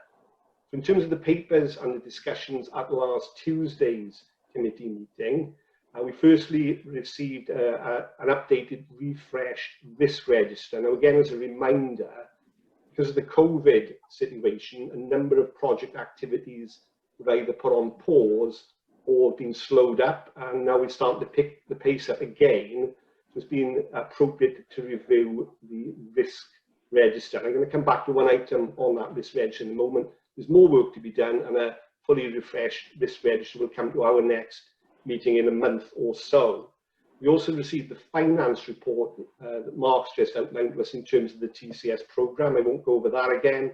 And we received a paper, Programme Communication Update, which is the paper that Lauren will take the board through next. We received that for noting an agreement. And as you'll see in the paper that's upcoming, 2 areas of communication update, one around the SACT outreach service, and the second update around the enabling works. Now, as Lauren will come on to, and as I know we're aware, the recent submission of 2 planning applications has generated very considerable social media interest, public interest, a lot of very important debate and discussion going on at the moment. But there is the possibility that some of this might lead, if nothing else, to a delay in the delivery of the new cancer centre. Now, linked to that, as I mentioned, we've got a separate radiotherapy procurement process ongoing. And the aim of that is to re-provide and extend the availability and the capability of our linear accelerators. And as we all know, these are very expensive, very sophisticated machines, and each of them requires what is, I think the vernacular is, it requires a bunker, which doesn't mean it's underground, but it requires a particular set of shielding, etc. So given the long lead-in time required for this procurement is already underway. We're already at the stage of now negotiation around the service design and the technical specification with potential bidders. But the point here, and this is the, I suppose in a sense, the alert point for the board, is clearly these machines need to go into the new cancer centre, wherever that is. We're looking at potentially 12 machines in total as part of this procurement, 2 of which would go into Ivan Bevan in the satellite centre that Steve mentioned earlier, and up to 10 would go into the new cancer centre. Certainly a minimum of 8, hopefully up to 10, and these would be literally world-class machines with additional functionality which those with expertise could explain. So I'm just really advising or alerting the board that clearly if there is a delay in the development and opening of the new cancer centre, this will have a direct impact on the delivery of the new radiotherapy service. And I'm stressing this because, as we mentioned earlier, in the current cancer centre, we've got a number of quite old machines which are reaching the end of their life. And as they get older, they start to break down, become less reliable. Again, others have the detail, I don't on that. I just want to make the board aware that there are linkages between the radiotherapy re-provision and the new cancer centre re-provision, wherever that might be. And a delay in the cancer centre means a delay in delivering this new equipment, because clearly it makes no sense at all to spend vast sums of money putting these new machines into the old cancer centre, because they're incredibly difficult, if not impossible, to relocate after they've been built into a building. Now that's my layman's explanation. Others with technical expertise can obviously give a lot more detail on this, but that was the one thing I wanted to alert the board to. So I'm just checking my notes. I think that's covered off everything. And as I say, to repeat, the highlight report will come to the next Trust Board Chair. Thank you. Thank you, Stephen, for the oral update. Any comments for Stephen? Questions? But thank you for drawing those particular issues to our attention, which are extremely important. So the next related item under 6.4, Lauren. Thank you. So this is an item for noting, and we have 10 minutes allocated for this item. Thank you very much to Non Gwilym for preparing the paper. So Non is, as you know, the Associate Director of Comms in my team, but as she's in full flow of production mode today, I'm just going to talk us through some of the key points.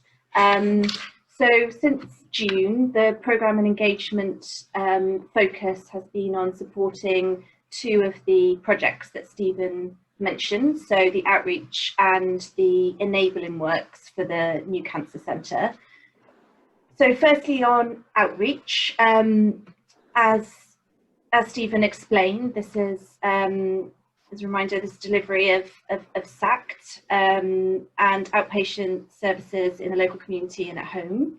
And there are 2 phases to the comms and engagement approach. So we are currently now in consultation phase, and this involves extensive consultation with patients, the public, staff, Community Health Council, and also our commissioning health boards.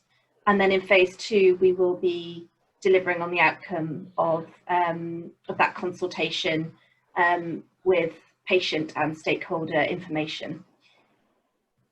Secondly, I'll just outline both sets and then would welcome any questions. So secondly, on the NVCC, the new Velindre Cancer Centre enabling works, the previous communication and engagement approach was, just to remind us all, approved by the board in December for the 2 planning applications for access roads to the site. Since the delay in submission of those planning applications due to the pause of planning due to COVID, the context has changed, because there has been, as Stephen referenced, growth in some community voices and opposition to some of the choices that have been made in respect of the new cancer centre, including the Safe Northern Meadows group. So the paper sets out the further focus and work that we have been doing as a result of this growth in community interest, to ensure that we can engage with the community, with staff, continue with patients, as well as some of our patrons from the charity, etc. And we've been doing this face-to-face where possible, for instance with meetings with community leaders, and then also through social media and through digital events. So we've been listening really carefully to what all of those hugely important stakeholders have been saying, and really trying to engage on the messages as a result of that listening, which seems to be most important to people, which includes our commitment to the green agenda.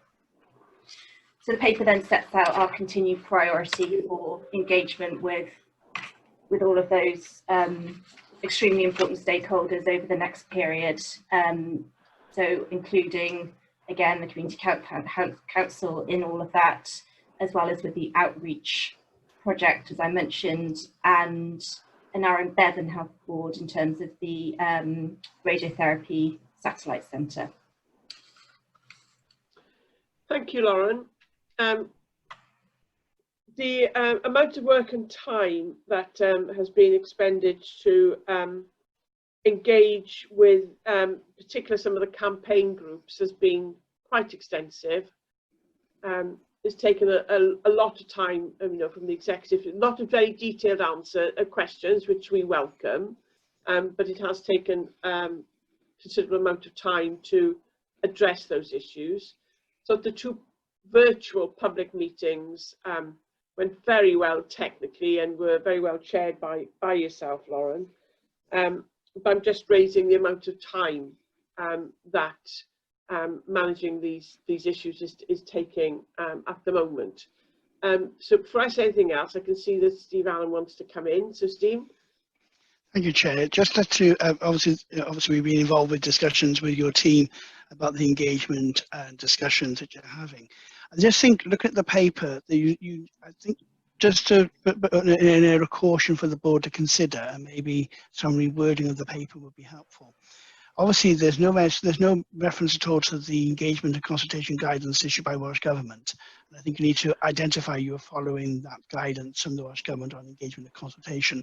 It's also using the word, I know it's a semantic, but using the word consultation may give the wrong impression. Actually, this is open for, you're currently in the engagement phase. You're not in the consultation phase. The consultation means something completely different within the confines of NHS services.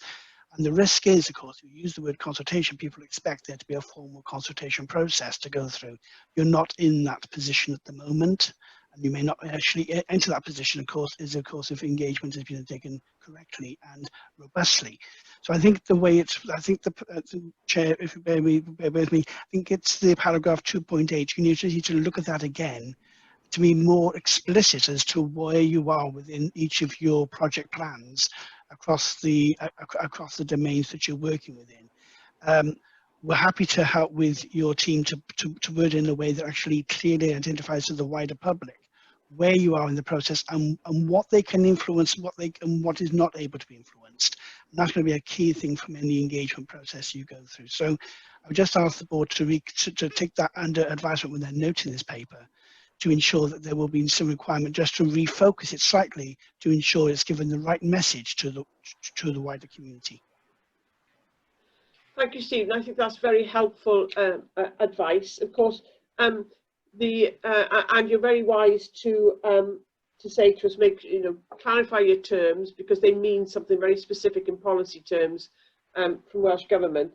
But the initial consultation process, which, as I understand, it was before my time, did comply to the guidelines you referenced. But this was several years ago and was in relation to the building of a new cancer facility on the Northern Meadows site. And what currently the planning applications which have been submitted are for some modifications to the access roads that we initially planned. And one part of the modification is on Asda's car park. And the other is that we're requesting a temporary construction access road through Whitchurch Hospital, which will enable us to complete the project probably 2 years ahead of time and reduce costs to the public purse. But I think you're quite right that I think some of the public might think that we're consulting on whether we should build on the Northern Meadows. The outline planning permission for that was agreed, Stephen, in 2016, I think, or 17, was it? 17, 18, yeah. Yeah. So I think those are very important points which we need to take back to the group, Stephen, and I'm very grateful to you for raising them. Thank you, Chair. Any other issues in relation to that? Steve Ham? Yeah, just quickly add to thanks for raising that, Stephen, because we will need to be clear about that, because we've had consultation on the original planning, we've had consultation on the clinical work that we've done, so we just need to be clear about what we mean by this language, and I think it would be really helpful. Thank you. Yeah. So we're asked to note that item. Just checking, nobody's got their hand up, and we come to item 7. Thank you. So, and just to reiterate my thanks, Stephen, and yes, of course, we'll pick that up. Thank you so much. So item 7, so this is under the workforce and organisational development part of our agenda. So item 7.1 is the trade union partnership update, and this is an oral update, and we have 5 minutes for this item, and it is for noting. So Sarah, would you like to give the oral update, please? Thank you, Chair. First of all, I'd just like to thank trade union colleagues for the work they've done with us in partnership through the COVID response. As board colleagues would be aware, we've held weekly meetings that have dealt with trust-wide issues relating to the COVID response. We've held the last one of those yesterday, hence the oral update today. Yesterday's meeting talked about the quarantine arrangements. As colleagues will be aware, that's an ever-changing situation that was mentioned briefly earlier on in the meeting. And we also discussed the All Wales support for the taking of annual leave, guidelines which have been released this week from Welsh Partnership Forum, which have built actually on the Velindre agreement that we developed in partnership a number of weeks ago. So we're very glad to see that coming out on a national basis. Beyond that, it was agreed yesterday, as I said, that those weekly meetings would step down and we would revert to other more normal partnership working arrangements. That is monthly local partnership forum meetings in the Cancer Centre and in the Welsh Blood Service, where they can actually have those detailed conversations as necessary. We then have, of course, quarterly local partnership forum meetings, which are trust-wide and provides recommendations to the board. So that's our formal governance mechanism, if you like, for LPF in the organisation. So we'll be reverting back to that now with our new committee structure starting in September. So happy to take any questions. Thank you, Sarah. Any questions for Sarah? I'm pleased to note, and throughout I've been pleased to note the very positive working relationship that we've had with our trade union colleagues and the support that they've given to our staff. Indeed, yeah, it's been very important. Thank you. So now we come to item 7.2, which is the Remuneration Committee Highlight Report. Yes, so this is also for noting, and we have 5 minutes for this item also, Chair. Thank you. So this is a committee that I chair, and it meets sort of on an ad hoc basis when there are matters for the agenda. So in the meeting which we held very recently, which is why there isn't a paper for this item, there were 2 main substantive issues. One was a response to an anonymous letter received, which we dealt with according to the Trust's anonymous letter protocol and policy. We've had 2 anonymous letters, one just very recently, and then the other one was several months ago. And what we've decided to do is to combine but the action plans for both together, and that's what we went through at the committee. And then secondly, the committee was informed of the recruitment process for the new Director of Corporate Governance to replace George Gallatley that Steve informed you in his report. George has been appointed as the substantive Board Secretary for Cwmtaf Morgannwg University Health Board. So I'll take any questions if there are any. And if not... Oh, yeah, just quickly, I think since this is the first formal noting of Georgina's resignation, I think it'd be wrong for us to pass without just passing a vote of thanks for George for her work with the board and the trust as a whole over the years. Martin, thank you for that. I was saying that as the technical issue kicked in and I was muted, and I kept getting messages across the screen that the host has muted you and I couldn't get back in, and then Lauren took the agenda forward and I lost my moment. But that's precisely what I was wanting to do at that point in the agenda before technology killed it. But yes, I agree that we should do that. So the next item on the agenda is item 8. Thank you. So this is under our research, development and innovation part of the agenda. And we have item 8.1, which is the Academic Partnership Board's highlight report. So this is an item for noting, and there are 5 minutes for this item. Thank you, Lauren. Can I just check one item with you, which is the terms of reference here for approval, though, because I can report on the. Is it within the gift of the Academic Partnership Board, if I can just ask in governance terms, to approve their own terms of reference, or do they need to be ratified by board? No, it is in the gift because it's not a formal committee of the board.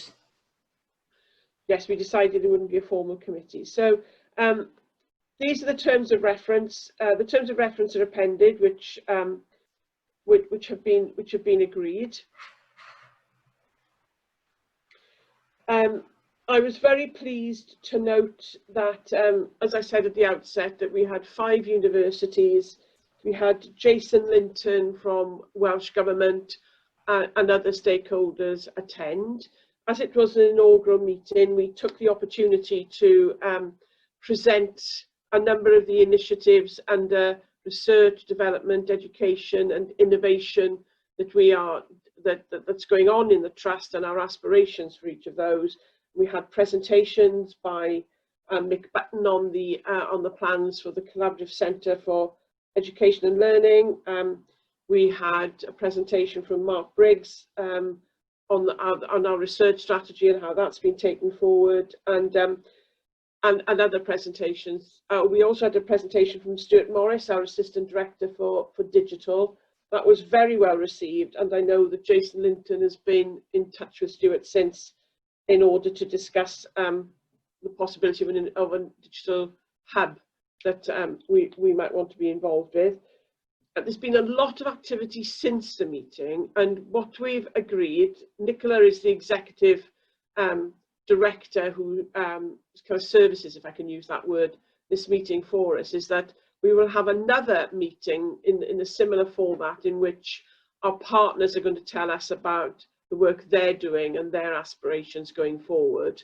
And then after that, we'll move into a different mode where we'll meet twice a year with each of our university partners and discuss the issues that we want to be involved with, and possibly even act as a broker between individual universities where that's appropriate.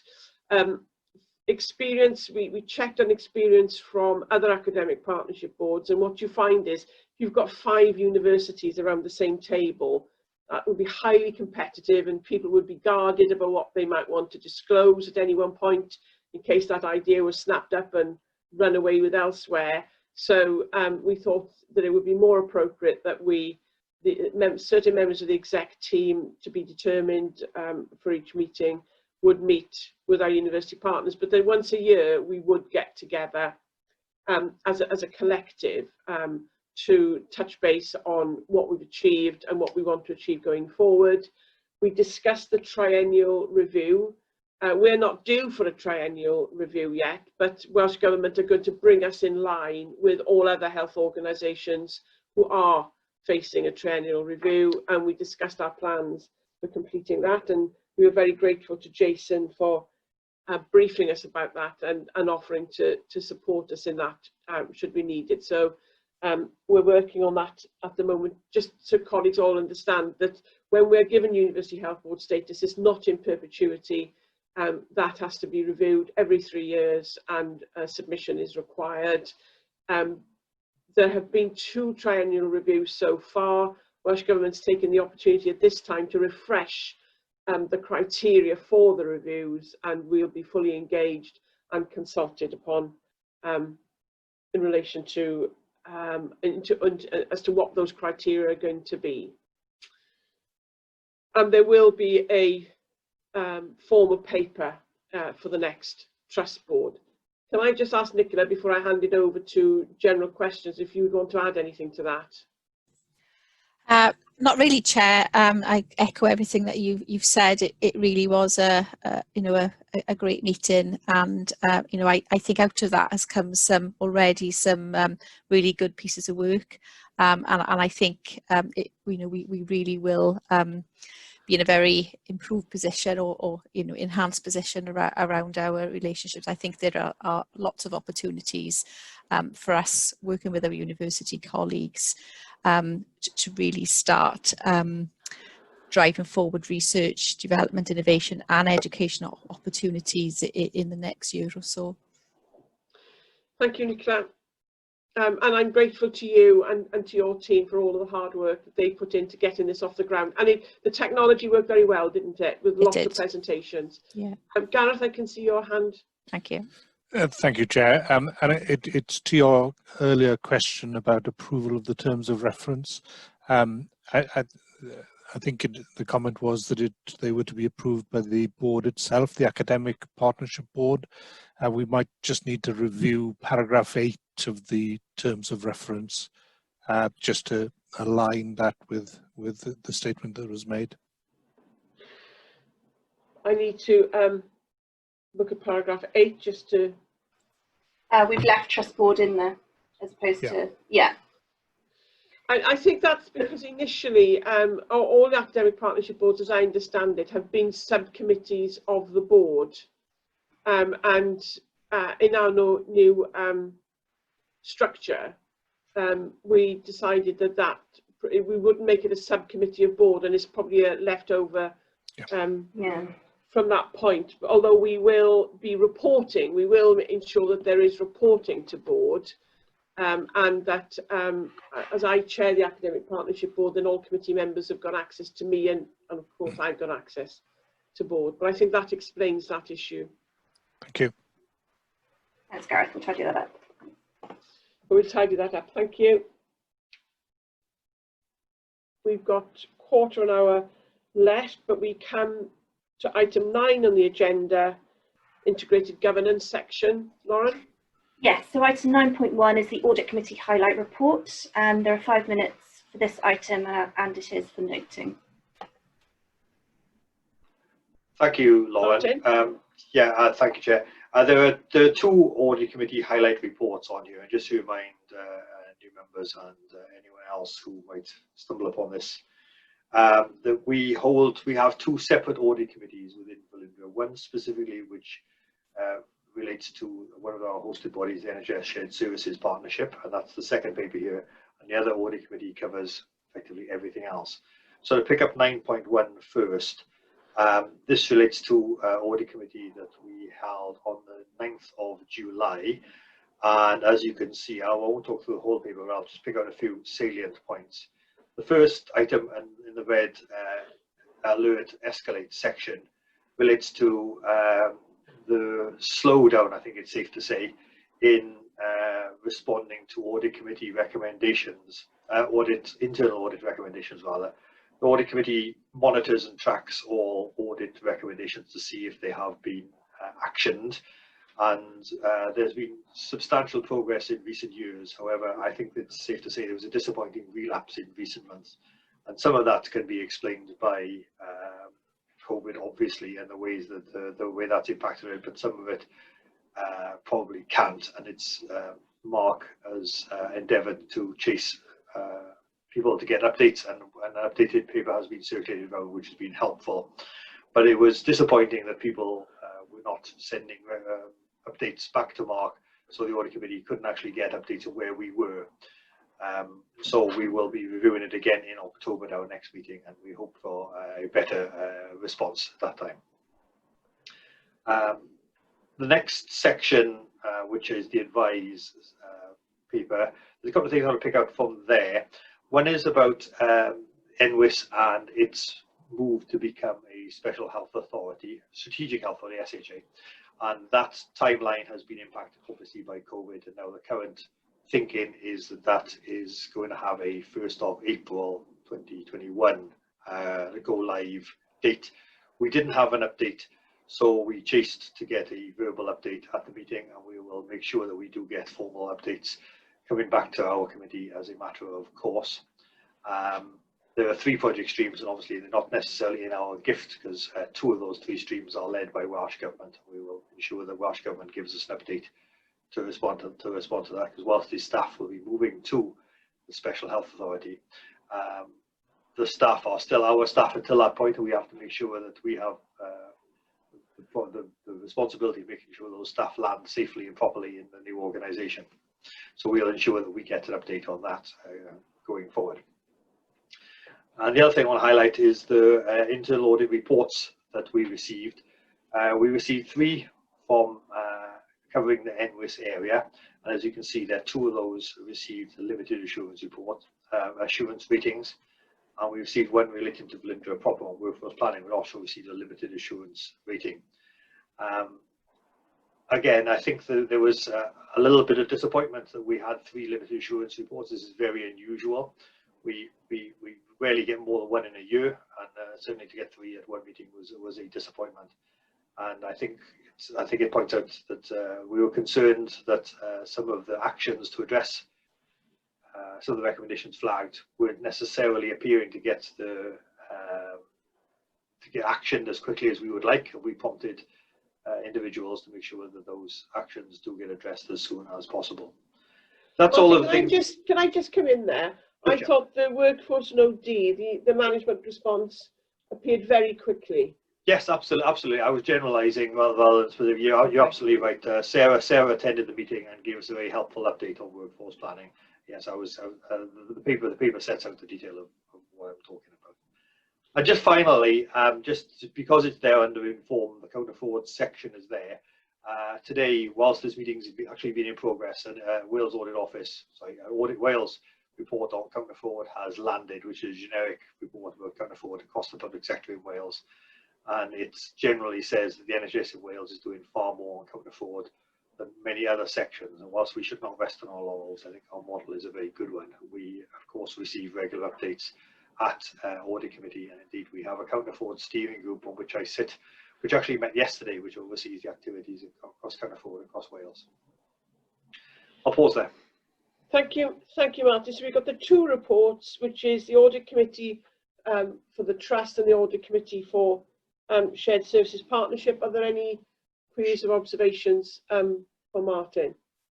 Sorry, Chair, I didn't talk specifically about the shared services partnership, but as you can see from that paper, there's nothing in the red and amber sections, so it's very much there for your information. So there's nothing else you want to draw to our attention, particularly in the shared services? No, thank you, Chair. No. Okay, thank you. Steve, can I, in terms of the NHS limited assurances, understanding you've had some discussions with colleagues in NHS. Steve Ham, I'm speaking to. Yeah, and so I was trying to unmute myself. Yes, and I've got a follow-on meeting with the director of NHS next week, both in terms of that and some of the other issues we had with the papers as well in the meeting. Martin, I have raised it via email, and we go one-to-one next week, and I'll pick them up again. That's really helpful, Steve. It was unfortunate the paper was quite late, which didn't help. Yeah. It was a very busy meeting, and yes, I know. We were all under significant pressure to analyse and actually do the proper scrutiny that we are supposed to do. And Martin, to reassure you, hopefully we've taken that point on board about some of the late papers from both NHS and to some extent from the Trust. Thank you. So if there aren't any other queries for Martin, that was 9.1 and 9.2. We come to item 10 on the agenda, which is any other business. I have been made aware of one piece of any other business, which we have alerted you to previously, and that is that we are expecting an urgent decision for spend over 100k, and it wasn't possible to get the paperwork for that to the meeting in time for today. I think actually the paper was prepared by yesterday, but I think it just causes a muddle if you put late papers and then people have to resync and all the rest of it. We're trying to avoid doing that. So this is for an extension to the contract of our consultant comms. So that's likely to come out tomorrow, Lauren, is that correct? Yes, please, yeah.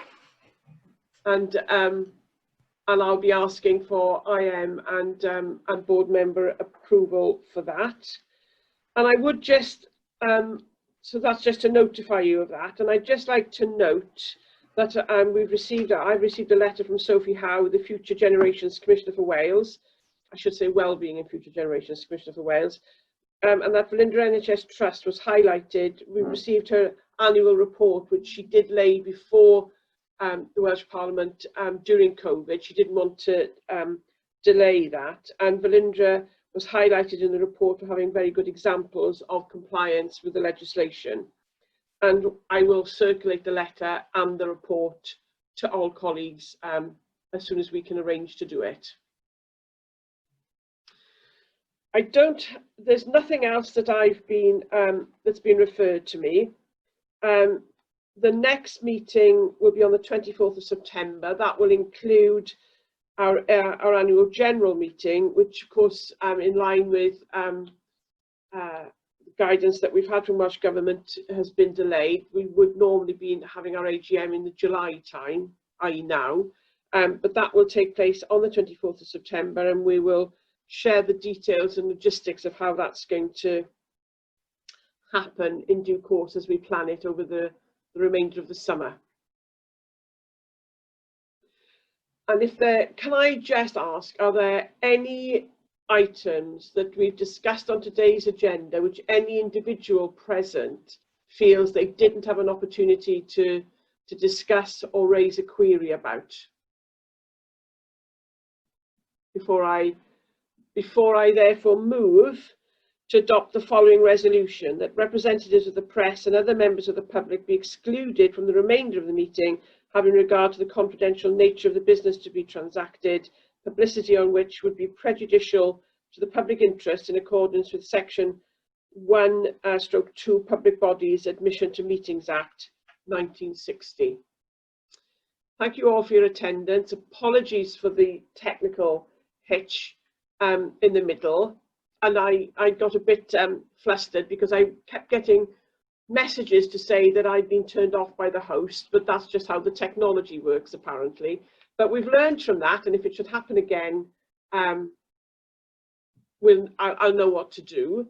I think on the whole, though, it's worked quite well.